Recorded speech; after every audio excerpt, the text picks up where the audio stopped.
With the Blackberry Passport, the company has tried to create a device with a very specific aim. It's aimed at a very, very small group of people who need that productivity and physical keyboard on the move.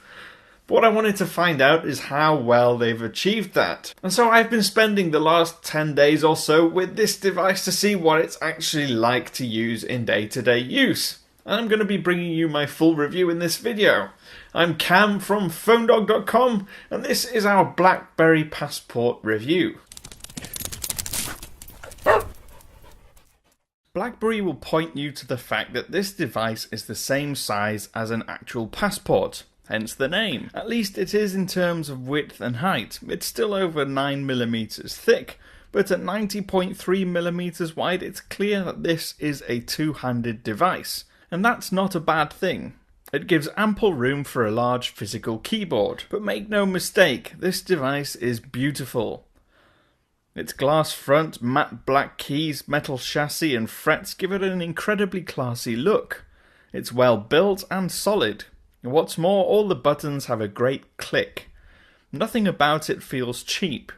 Even the matte finished back feels great in hand. Or hands, as it is in this case, thanks to the smooth texture and curved sides. Unlike many Blackberries of old, the battery isn't removable. The only part you can take off is the top panel on the back where the micro SD and nano SIM readers live. The glass panel on the front gently curves towards the edges, matching the curves on the edge of the keyboard. Metal accents and black matte plastic and curves just meet everywhere to create a device that looks brilliant.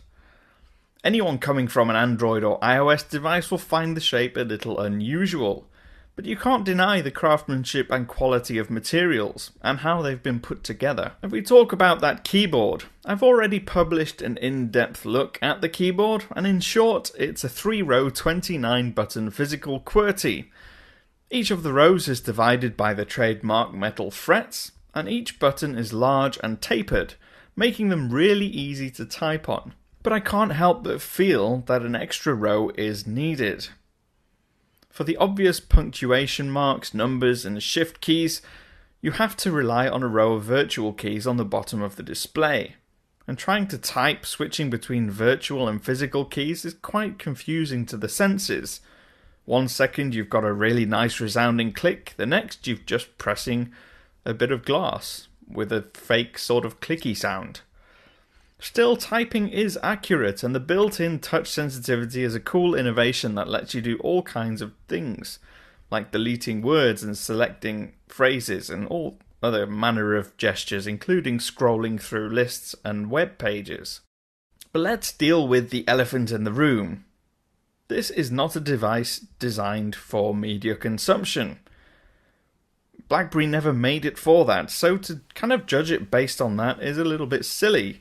And the display kind of makes that very clear. It's a 1440 by 1440 4.5-inch square LCD display. Viewing videos or playing games isn't very good on it because it doesn't take up much of the screen, or it cuts off some of the content on the sides. But browsing the web, editing documents and reading emails is world class. You just seem to see much more of the text on the screen at once without having to zoom in and out or scroll lots of times through the list to get the whole picture. It's 453 pixels per inches, which means that it's really sharp. Text is nice and crisp and animations are smooth.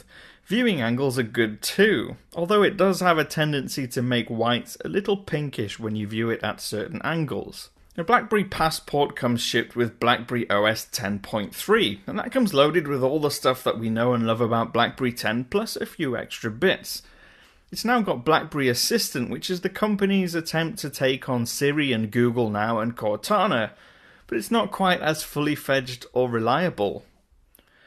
It's great for messaging, emails, finding out weather and directions to various locations, but when you're trying to find out information about, let's say, sports teams or sports players, the information can be either old or just not there at all. But for me, more important than this is that BlackBerry has tried to deal with the whole ecosystem and lack of developers by incorporating Amazon's App Store. You can install any apps available on Amazon's App Store and load them on your device. Now, some of them will scale quite nicely, like Facebook Messenger works pretty well.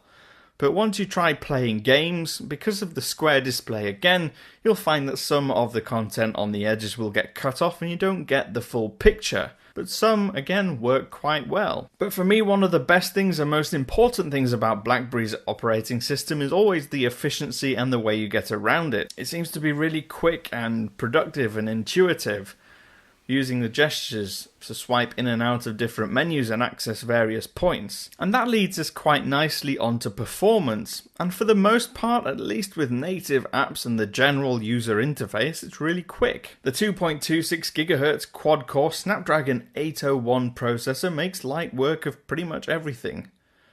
Apart from third-party apps, particularly from the Amazon App Store, they have a tendency to lag at times, or they just don't open up smoothly, or they just take ages to load up, or they stutter when you're trying to move around in them. That said, internet pages run quickly and fairly smoothly, as do all other elements of the user interface.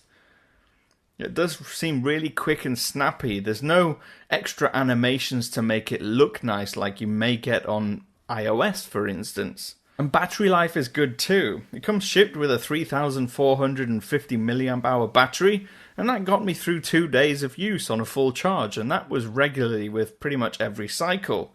If you're a heavy user, you should at least get a day to a day and a half use on this device. And the stereo speakers on the bottom ensure that you don't miss any notifications. We'll briefly touch on the camera. We won't make a big deal out of it because it's a BlackBerry. The camera's not really a big show for a BlackBerry device, never has been, it's just nice to have one there. Now this one's a 13 megapixel sensor and it's pretty good. It's got HDR, optical image stabilization, and an LED flash, and results are decent.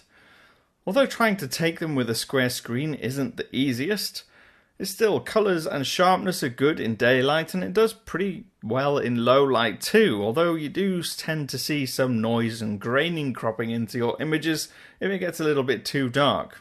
On the plus side, it also shoots 1080p at 60 frames per second, but what I will say is that focusing is quite slow, especially if you're trying to focus on an item that's quite close to the camera. As an overall wrap-up, if you're someone who loves gaming, watching movies and shooting video, or having the latest and greatest apps, this is not the device for you. That's clear, you should know that before the review. However, if you want an efficient, reliable device with a great physical keyboard, solid build quality and great battery life, then the Passport is the best device on the market. The BlackBerry Passport then is one of those devices that you're either going to love or hate. It's almost impossible to have no opinion of it whatsoever. It's either going to fit exactly what you need, or it's going to do nothing that you need. There's no real grey area there. Personally, I really like the Passport for its keyboard and its long battery life and the productivity and sense of getting things done. I'm at PhoneDog_Cam on Twitter. You can follow me, ask me any questions you like, and I will see you again soon.